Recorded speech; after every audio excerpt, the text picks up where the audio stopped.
Hello everyone, my name is Charlotte.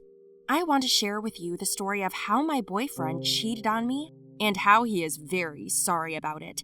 I'm sure many of you have had similar problems, but I'll tell you about mine. I hope for your comments under the video. My boyfriend's name is James, and we've been dating for about 6 months. Our relationship started spontaneously. We were introduced by our mutual friends when we all went together to nature to relax. James seemed a bit rude. He made the company laugh in every possible way. He was such a clown. My friend Cheryl spent the whole evening trying to persuade me to get to know him better. Come on! Well, he's a brute, but you can try. Maybe everything will work out. What makes you think I need a boyfriend? I'm fine as it is. Yeah, of course. The prom is coming up soon. Are you going alone? Maybe I won't go at all. Anyway, a week later, we started dating. James kept up with me, but he clung to me and wouldn't let go. Our love flared up like a match. We both lost our minds from the feeling, and we could not breathe enough with each other. Have you ever experienced this before? They say this is what first love looks like. We were happy, went out together every day, had fun, sometimes got involved in stories with friends, but this only diluted our mood. Yes, I forgot to tell you, James doesn't come from a very well-to-do family. And that puts my parents off. They kept telling me that he wasn't my match. You can't date him. I know his family very well. He will pull you down and you have no right to ruin your life. I will choose who is a match for me and who is not, and I will choose my own future. Such quarrels occurred every day. Every time James calmed me down after them.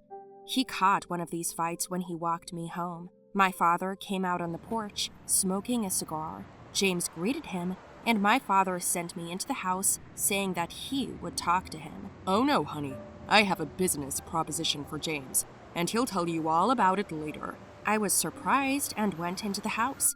An hour later, my father also came in, called James a good guy, and went to bed. I called James right away. What did he say to you? Nothing big. Yeah, my dad smoked a cigar to tell you nothing big? Yeah, well, your father offered me something like a part-time job with a friend of his. He said that it was a man's strength that was needed there. You know, I grew up on a farm, so... Oh, well, that's great. The extra money won't hurt, right? He went to work the very next day. We hadn't seen each other since that day.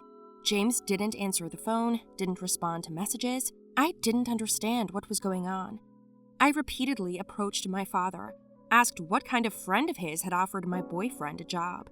Dad told me something like, "Don't stop the guy from making money," and that's it. He wasn't particularly verbose. So a month passed, then 2. I felt so cheated, so uneasy at the thought of James just disappearing. I really wanted to know what was going on. He was always out of the house. My mother just kept telling me to forget him as soon as possible, that it was not decent for a girl to run after a guy. Yes, to hell with everything. My boyfriend stupidly ignores me and I have to put up with it? You won't believe it, but I did find him. Got through to my cousin, and she was just visiting his house.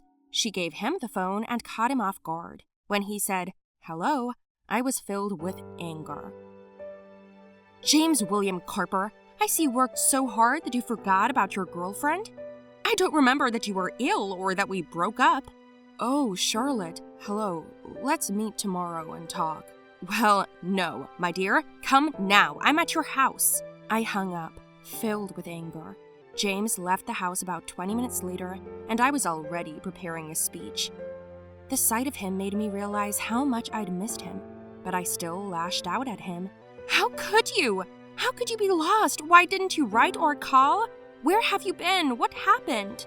James didn't know what to say. He just stood there in silence. Then suddenly, the door opened. A girl came out and said to James, "Honey, is everything all right? Who's that?" What? Honey? James asked her to leave, and when she did, he told me that she was his girlfriend, that he couldn't tell me about the breakup because he didn't want to hurt my feelings. As he spoke, my world was falling apart in pieces. I didn't want to believe him because it hurt too much. Tears welled up in my eyes, and I said, "Fuck you," and left. Apart from the suffering and depression, nothing else happened in my life for another 3 months. I hardly spoke to anyone, went to school and back home, and only then did my life begin to improve. A couple of months later, I met another guy. He was very nice, calm, sweet, and my father liked him. We started dating, and 6 months later, he proposed to me. My mother said that we should go for it, because this guy is from a well-off family, and he is nice. I agreed, but I couldn't say I was ecstatic about it. 2 weeks before the wedding, I went to the store with Cheryl to pick out a dress. We walked for a long time, and I was tired.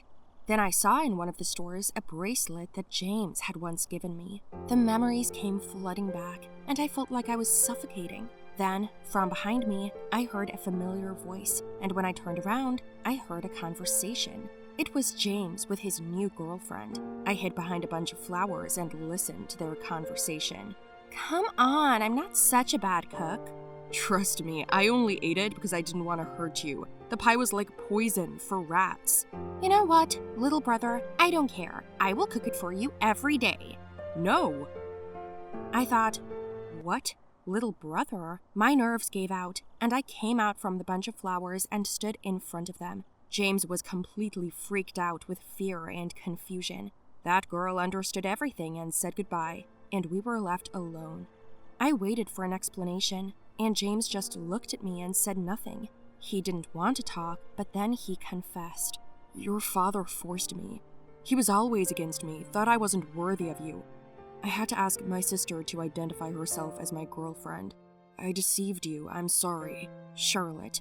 Couldn't you tell me that? I've been waiting for you. I've been waiting for you all this time. Do you realize I'm getting married in 2 weeks? I cried, and so did he. But James said I'd be better off without him and left. I came home upset, found my father, and told him everything. I was so mad at him. He just said he knew what was best for me. I want to decide for myself what's best for me. You don't understand anything. He has no prospects. What about love? My father only said that love comes and goes. I was shattered. The 2 weeks passed quickly. The wedding day came. Dad came in to see me, and I sat there crying. Daughter, today is such a happy day. Why are you crying? Because I don't like this, Dad. I'm not in love with the groom. I told the truth. He was good, but I didn't love him. Meeting James again reminded me of that. We were called to begin the ceremony, and my dad gave me a big hug and whispered, "Get out of here." James was waiting for me outside. That's how I ran away from my own wedding. And you say that it only happens in the movies? My name is Mary, and about a couple of years ago, I met the perfect guy. And of course, I fell in love with him right away. I was willing to do a lot for him, that at some point, I even refused my parents to be with him, and he deceived me, and very cruelly. That year, my family and I decided to celebrate American Independence Day in a big way. We invited our neighbors home and planned to sit down at our house and have dinner after an active party. My mother works as a cook, and my father runs a small veterinary clinic. Sonia, my older sister, is in college. When I started high school, she was just graduating. We are completely different, both in appearance and in spirit. I'm more restless, as my father says, just like my grandfather. But my sister is more calm, neat, clean. We even have different figures.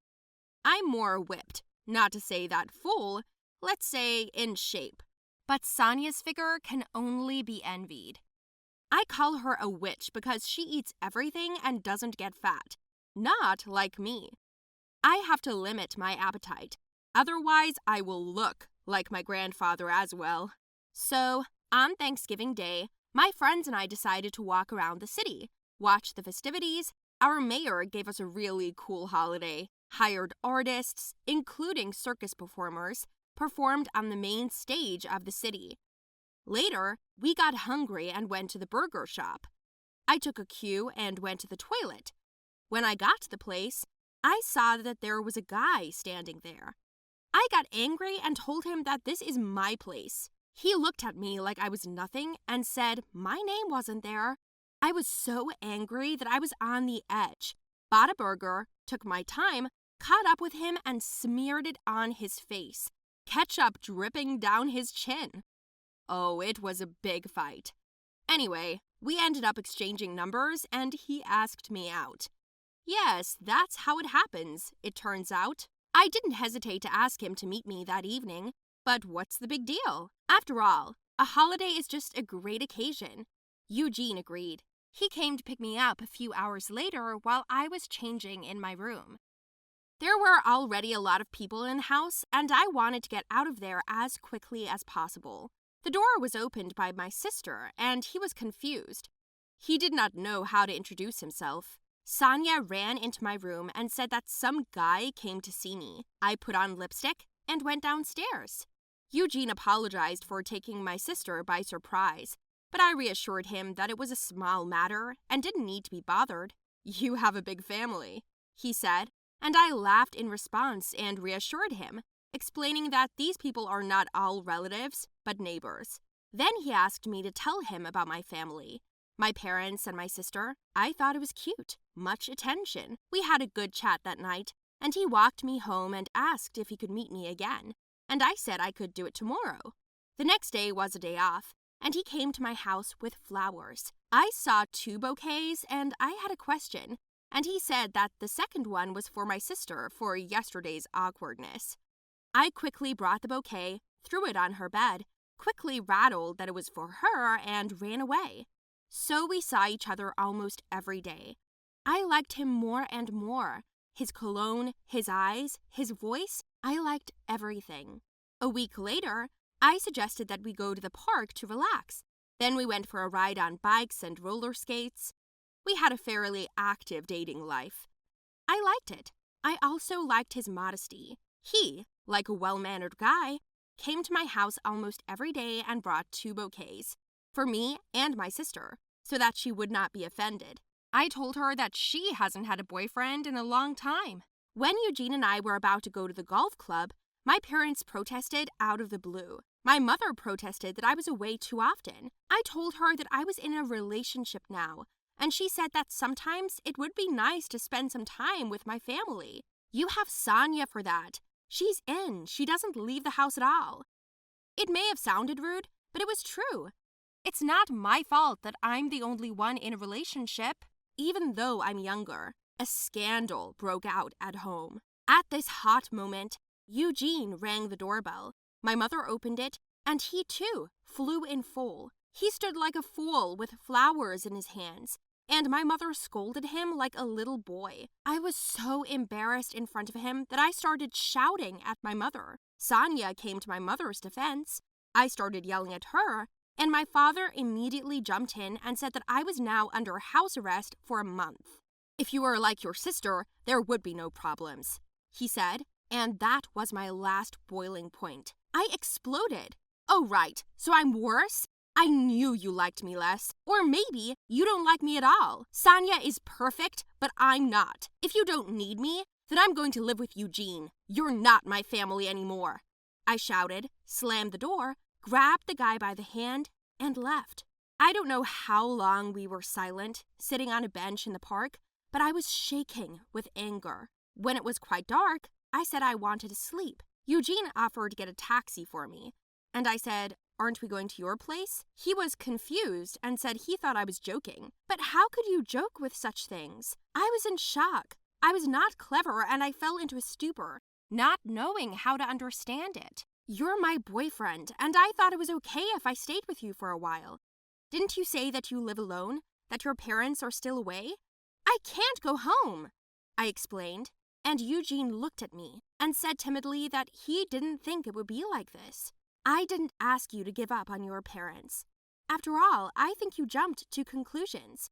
We haven't actually met yet, he said. I felt myself getting mad again. I yelled at him so that the whole neighborhood could hear. But we never even kissed, he said. It seemed to me that he was just stalling for the moment, trying to make it special. I realized that we were going to have a long conversation. It turned out that I forced myself on him, as he says. Moreover, he only spent time with me because I invited him myself. and it was inconvenient for him to refuse. And in general, he liked Sonia. That's why he brought flowers for her too. That's why he didn't shrug me off to be close to her.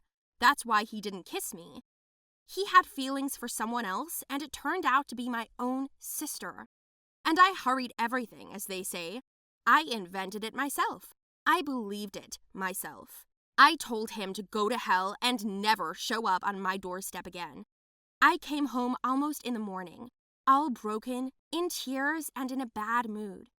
No one in the house was sleeping. They were looking for me. When they saw me in this state, they asked me what had happened, and I told them in one breath and started crying again. Sonia said that the idiot was blind if he hadn't fallen in love with me. It was nice. Since then, I have not rushed things and no longer threatened to leave the house.